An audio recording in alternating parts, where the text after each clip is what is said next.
A lenda da mula sem cabeça, segundo contam, possui duas versões. A primeira, que se uma donzela tivesse relacionamento sexual com o namorado antes do casamento, seria enfeitiçada e viraria uma mula sem cabeça. A segunda versão, que toda mulher que tivesse relações íntimas com um padre também sofreria do mesmo feitiço. Essa é a triste história de Maria. Enquanto o papai conversava com o novo padre da igrejinha do povoado na sala: "Pare com isso, menina. Pare de ser sem juízo", reclamou a mamãe, dando uma palmada na bunda da filha de 17 anos, que não parava de olhar para o padre por uma brecha na janela da cozinha. "Quem manda ele ser tão bonito?" "Eu só estava olhando, mãe", respondeu a filha.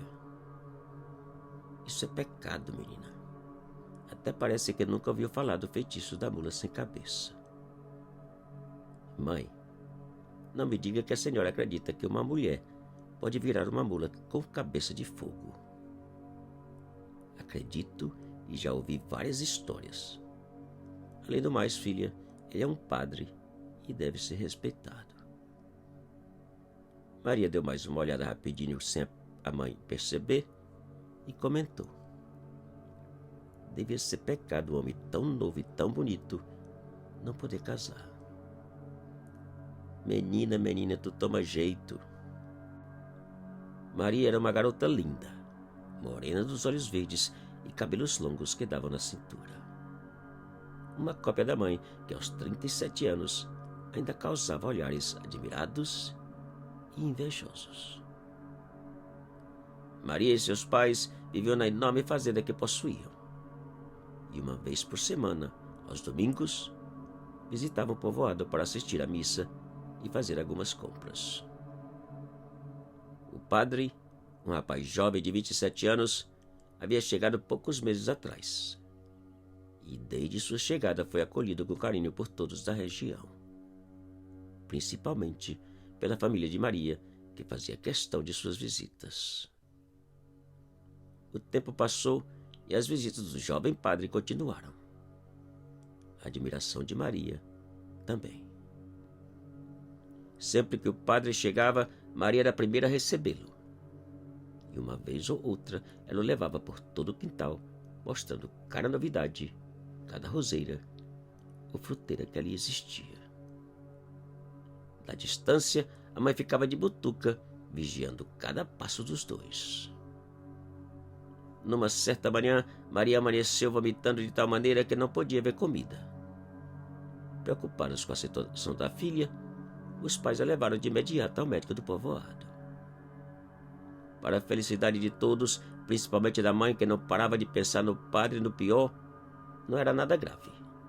Apenas uma simples indigestão causada por excesso de comida gordurosa. No dia seguinte, o padre apareceu mais cedo que nunca, todo preocupado com a saúde de Maria. Meses passaram e veio a época de colheita na fazenda. E como era de costume, depois de tudo colhido, o pai passava toda semana no povoado, negociando sua produção. Na segunda-feira daquela semana, 2 dos empregados resolveram passar a noite no mato esperando. Não mataram nada. Na quinta-feira, os mesmos empregados voltaram ao mesmo lugar da espera anterior e outra vez voltaram com as mãos vazias. Na semana seguinte, o pai voltou do povoado e, como sempre acontecia depois das vendas, os amigos e vizinhos foram convidados e a celebração começou. Dessa vez, o padre foi o primeiro a chegar, irradiando ainda mais o sorriso de Maria, que estava mais linda que nunca. Na boca da noite, o padre saiu e uma enorme fogueira foi acesa no meio do terreiro. E ali ficaram ao redor contando causos e agradecendo a Deus por mais um bom ano. E foi então que um dos empregados caçadores contou das 2 esperas e de algo estranho que haviam visto. Segundo eles, na primeira noite, uma estranha bola de fogo apareceu e sumiu bem distante de onde estavam. Era uma bola de fogo estranha, patrão. A coisa parecia ter pernas e correu por dentro do mato até sumir, disse o empregado. Na segunda noite foi ainda pior. A bola de fogo apareceu e dessa vez passou bem perto da gente, continuou o empregado. E o que era? Perguntou o patrão, preocupado. Sei não, patrão. Pelo que já ouvi contar, só pode ser uma coisa. O que, homem? Desembucha de uma vez? Perguntou o patrão, ainda mais curioso. Mula sem cabeça, patrão. O espanto foi geral, pois se aquilo fosse verdade, o padre certamente já havia ultrajado a honra de alguma donzela da região. Na semana seguinte, o patrão, acompanhado dos 2 empregados e outros 3, resolveu passar a noite esperando no local onde a mula sem cabeça foi vista. Armados e nos topos das árvores, eles esperaram. As horas passaram. A ansiedade de todos aumentava. Porém, nada da mula aparecer. Por volta das 2 da manhã, finalmente, uma pequena bola de fogo apareceu bem distante. E pouco a pouco, foi chegando. A mula sem cabeça já não era somente um conto, uma história ou lenda. Era uma realidade apavorante que chegava relinchando, soprando, clareando e sapecando tudo à sua frente.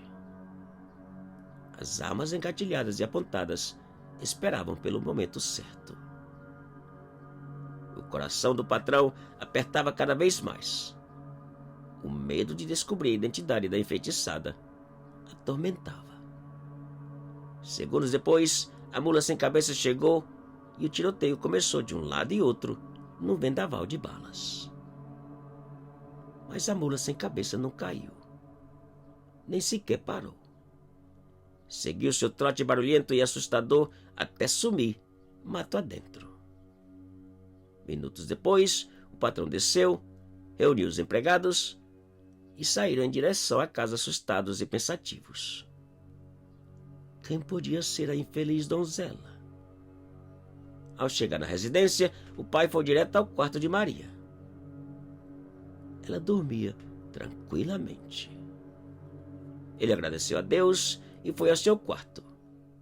E ao abrir a porta, o mundo veio abaixo, pois caído ao lado da cama estava o corpo de sua querida esposa, crivado de balas. Te cuida e muito obrigado.